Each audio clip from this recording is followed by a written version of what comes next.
Hello, എന്താ കാര്യങ്ങൾ? നമ്മുടെ സോങ് ഫൈനലൈസ് ചെയ്തോ? ചെയ്തു. ഇപ്രാവശ്യം ഞാനൊരു കവിതയാണ് പാടാൻ പോണേ. അമ്മ എപ്പോഴും എനിക്ക് പാടിത്തരാറുണ്ടായിരുന്നതാ. അതേതാ? എൻ്റെ സരസ്വതി എന്ന് പറഞ്ഞിട്ട്. ആഹാ, അമ്മയുടെ പേരും സരസ്വതി തന്നെയല്ലേ? അതെ, അതാ എനിക്ക് എന്തോ ഒരു നിമിത്തം പോലെ തോന്നി. പാടുമ്പോൾ ശരിക്കും ആ ഫീല് കിട്ടണ പോലെ. ഓ, അത് കൊള്ളാം. ഒരു ഡിഫറൻസ് ആവും. ഞാൻ പിന്നെ മ്യൂസിക് ഡയറക്ടറിനെ കുറിച്ച് റിസർച്ച് തന്നെ നടത്തുമായിരുന്നു. 80s ഒരുപാട് ഹിറ്റ് ഫിലിം ചെയ്തിട്ടുള്ള ആളാണ്. പുള്ളിയുടെ ഒരു റീ എൻട്രി ആണ്. സോ ഒരു ചാൻസ് കിട്ടിയാൽ നമ്മൾ എന്തായാലും ശ്രദ്ധിക്കപ്പെടും. അതെനിക്ക് ഉറപ്പാ. ഉം, എനിക്ക് ഇന്നലെ വരെ നല്ല ടെൻഷൻ ഉണ്ടായിരുന്നു. പിന്നെ കുറേ പ്രാർത്ഥിച്ചു. ഇപ്പോൾ ഓക്കെയാണ്. ഇനി വരണ പോലെ വരട്ടെ. ഏയ്, അങ്ങനെ പറയണ്ട. എല്ലാം നന്നായി തന്നെ വരും. ഞാൻ പിന്നെ സ്റ്റുഡിയോയിൽ വിളിച്ച് ടൈം കൺഫേം ചെയ്തിരുന്നു കേട്ടോ. ഒരു 1 hour ഇറങ്ങണം. ഇവിടുത്തെ തിരക്കൊന്നും കഴിഞ്ഞിട്ട് ഞാൻ അങ്ങോട്ട് വരാം.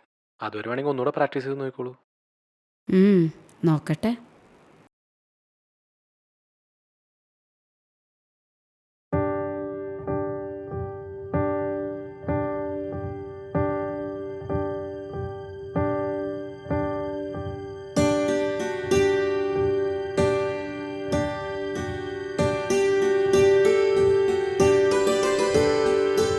ഇടത്തല്ല വലത്തല്ല നടുക്കല്ലൻ സരസ്വതി, വെളുത്ത താമരപ്പൂവിൽ ഉറക്കമല്ല. തുടിക്കുന്ന ജനത തൻ കരളിൻ്റെ കരളിലെ തുടുത്ത താമരപ്പൂവിൽ അവൾ വാഴുന്നു.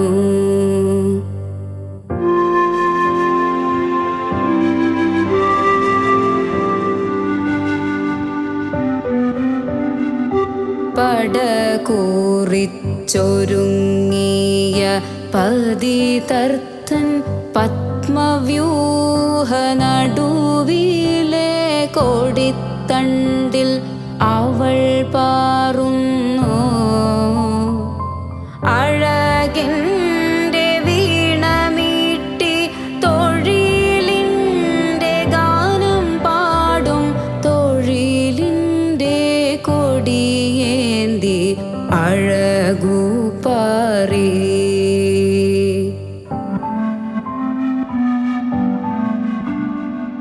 വിരിയുന്ന താരുകളിൽ വിടരുന്ന താരങ്ങളിൽ വിരിഞ്ഞെത്തും അവളുടെ കടാക്ഷഭൃംഗം. കനകപ്പൂ നിറത്തിങ്കൽ നിലവലയൊഴുകുമ്പോൾ കടലു പോലവളുടെ കരൾ തുടിക്കും.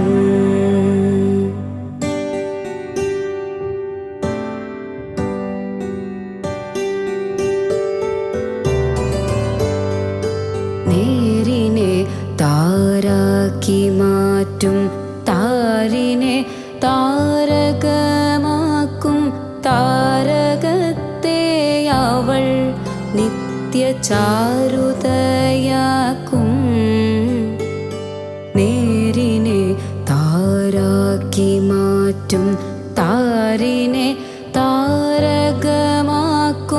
താരകത്തെ അവൾ നിത്യചാരുതയാക്കും. ചാരുതയിൽ വാക്കു ചാലിച്ചവൾ തീർത്തൊരുക്കി വച്ച ചായം ഇറ്റു കിട്ടുവാൻ ഞാൻ തപസ്സു ചെയ്യൂ. ചാരുതയിൽ വാക്കു ചാലിച്ചവൾ തീർത്തൊരുക്കി വച്ച ചായം ഇറ്റു കിട്ടുവാൻ ഞാൻ തപസ്സു ചെയ്യൂ. ഇടത്തല്ല വലത്തല്ല നടുക്കല്ലൻ സരസ്വതി, വെളുത്ത താമരപ്പൂവിൽ ഉറക്കമല്ല. തുടിക്കുന്ന ജനത തൻ കരളിൻ